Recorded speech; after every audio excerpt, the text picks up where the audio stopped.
Today, we're going to talk about what it means when an ex-boyfriend wants to hang out with you. So ultimately, we're going to be defining what that situation looks like, and it's not necessarily the most common situation that we encounter within our coaching practice, but we do see it from time to time, so we will be defining what it means. Next, we'll be looking at really what causes them to want to hang out with you. Why would they ask you out after a breakup? And we're also going to be talking about if hanging out with them is a good idea or not. Should you do it? And if you do decide to do it, how should you be acting when you hang out with them?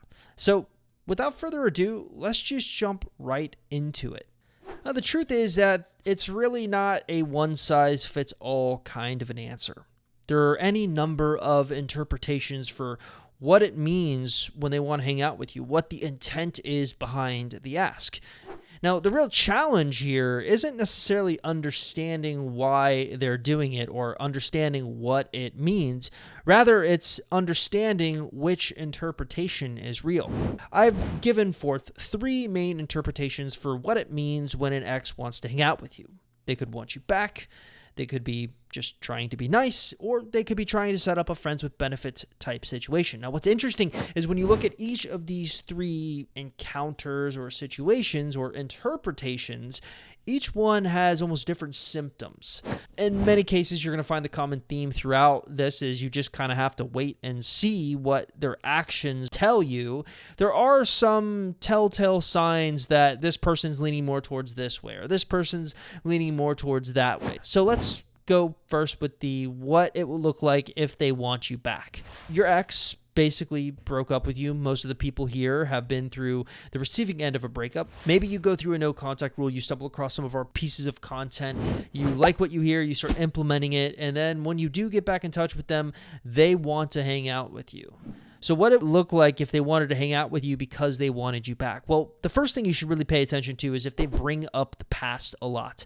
We're noticing that most of our clients have anxious attachment styles. They just have anxious tendencies after the breakup because for them, their entire world revolves around this breakup. Now, a lot of our work is sort of shifting their focus from focusing less about making their entire world about the breakup and more about like, hey, look at all these other interesting things that you can do.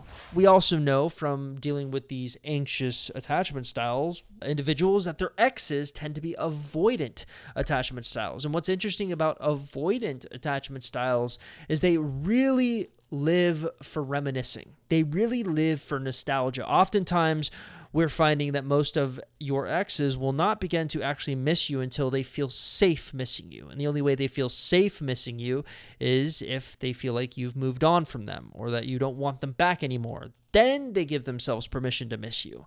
So what ends up happening is they get this bout of nostalgia and they want to try things again. So what they'll do is they'll bring up the past a lot. Hey, do you remember that really interesting time we had on the beach? Or hey, do you remember when we went on that spur-of-the-moment vacation? Usually what you're going to be looking for if they're bringing up the past a lot is going to be romantic situations in the past. Now, I'm not talking about intimate situations. I'm not talking about when you got hot and heavy type situation. I'm talking about really meaningful emotional situations, like the first time he or she told you that they love you. Or the first time that you maybe opened up to them in a way that really was meaningful for them. So they'll bring up the past a lot and specifically those type of situations in the past. They may also apologize for their part in the breakup. They may take some ownership of, I was a real jerk to you. You'll also notice is they'll say, I love you a lot, or I miss you. This is a little bit rarer because most of the time they won't say, I love you until they're back together with you, but they will say, I miss you. And they'll hint at these kind of things before the meetup. This is an important and often underlooked at fact. Most of the time, people are focusing on what happens during the meetup. Well, if they want you back, these types of things will creep in before the meetup actually occurs. So that's the first interpretation on what to look for if they potentially want you back. The second interpretation is if they're just trying to be nice to you. So the whole concept of them trying to be nice to you really revolves around the concept of staying friendly after a breakup. So what happens with these type of people is they're friend zoning you. right? But what's interesting about the friend zone that I don't think often gets talked about a lot is the concept that your ex, if they friend zones you, is still getting something out of it. And that's the emotional aspect of a friendship with you. What you're looking for here, if they're just like trying to be nice, is before the meetup, they're opening up to you like an extreme way emotionally, but they don't become romantic with you. So you'll get the sense that they're just essentially using you for emotional support. And what ends up happening, and we're going to talk a little bit about this when we talk about what causes them to want to hang out with you, is the grass is greener syndrome might play a role here. So maybe at some point in their relationship with you, they feel unsatisfied and break up with you because they think they can find someone better. And what ends up happening is sometimes when they do find someone better, that someone better does not meet their emotional needs like you met their emotional needs. So what they're looking to do is try to set up a situation where they can get their physical needs met elsewhere, but their emotional needs met from you. So that's the second big interpretation and things to look out for. The third one is a friends with benefits type situation where they're not necessarily coming into it with the intent of playing you, but they are coming into it with the intent of becoming intimate with you. So oftentimes before you guys meet up together, they'll bring up times that you were actually together in the past a lot, right? So they'll flirt with you, but it will become very sexual very fast, and it will make maybe even you a little bit uncomfortable and start questioning, should friends be talking this way to each other? That's a good sign that this is mostly what they're going to be after. We've seen this happen a lot before the actual meetup. And then, of course, when you get to the actual meetup, they will actually engage in aggressive type of flirting. I don't know how to say this without like being blunt, but they will try to make a move.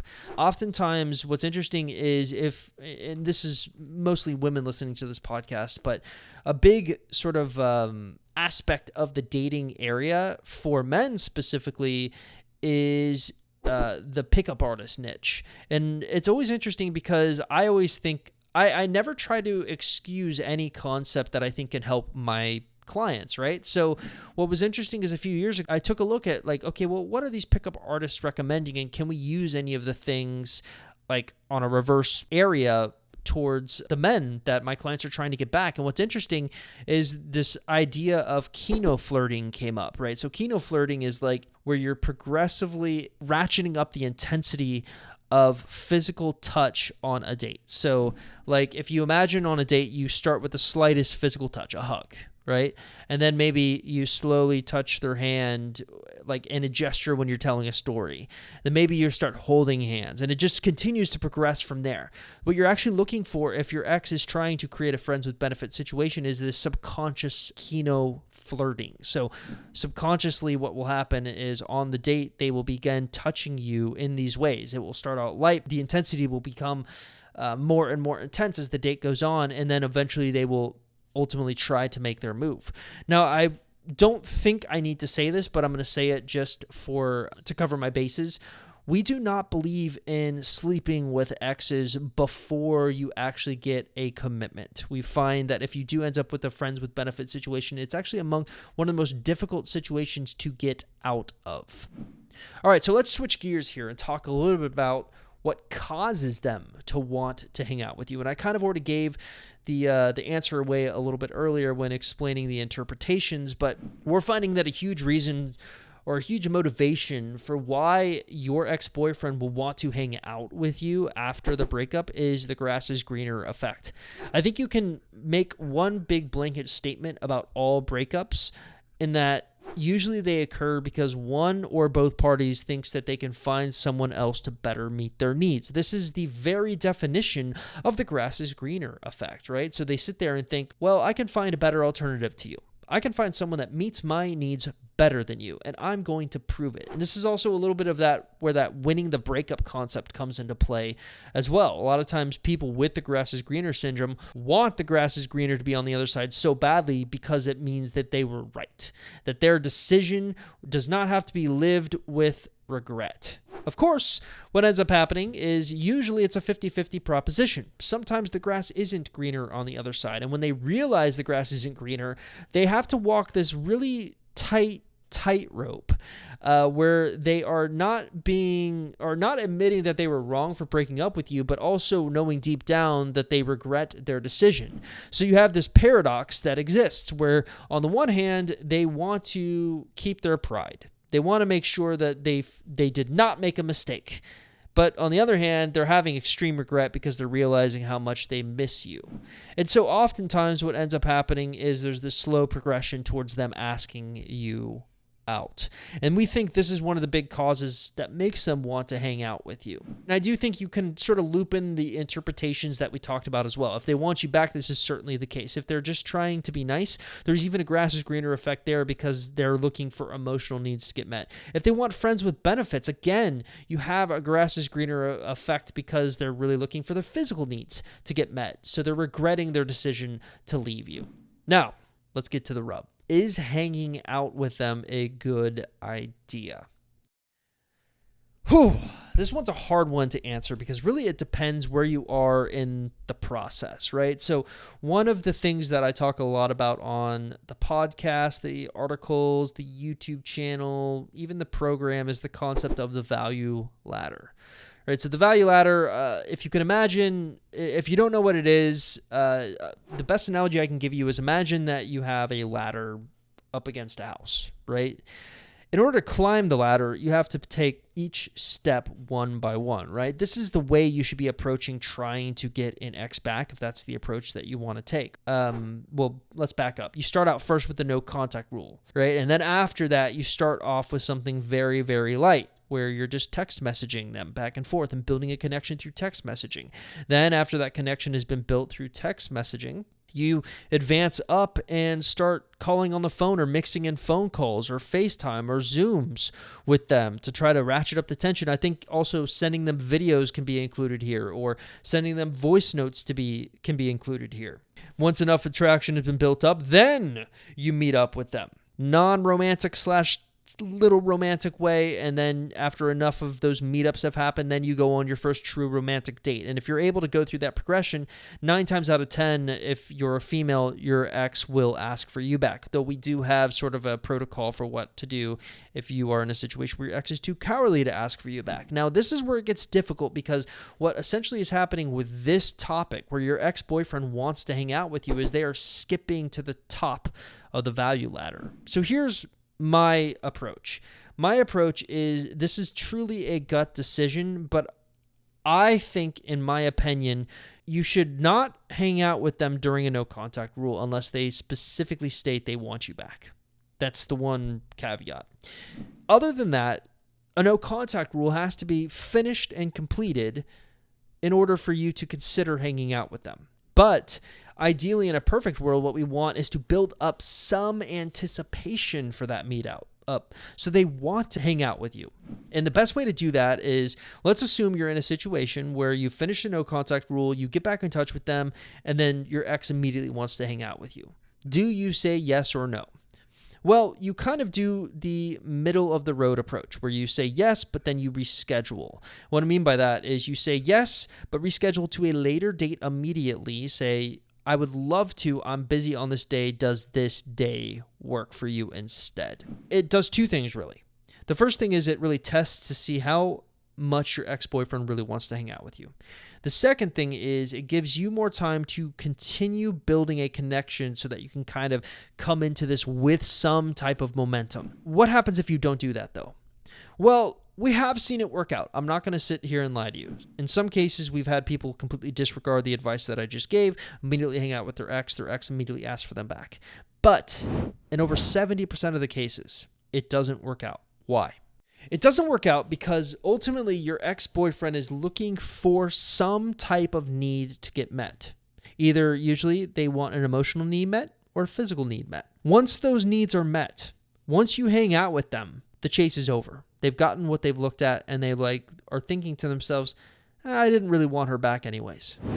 Yet the approach is different if you make them work for it a little bit. And I'm not saying like physically, I'm saying make them work just for your time. All of a sudden they value you more. So that is the thinking behind why you should sort of say yes, but reschedule. Okay, so how should you act if you decide to hang out with them? This is a really good question. And to be honest with you, if it's your first meetup, I think you should only come into this with a few tenet rules on that you're abiding by.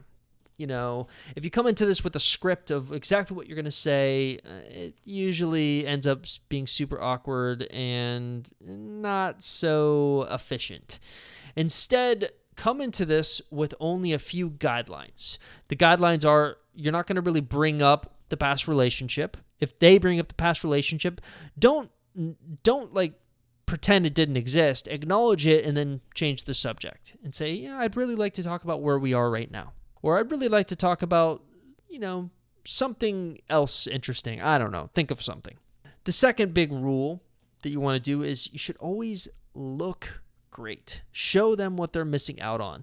And really, the third big rule is if you're going to come prepared with something, it needs to be something important that you did during the no contact rule. So we've been talking a lot about the no contact rule and the concept of the Holy Trinity. And really the Holy Trinity is a fancy way of saying someone who has anxious attachment tendencies will, if you can imagine their time as like a cake, someone who has anxious attachment style tendencies, 70% of that cake is dedicated to their ex.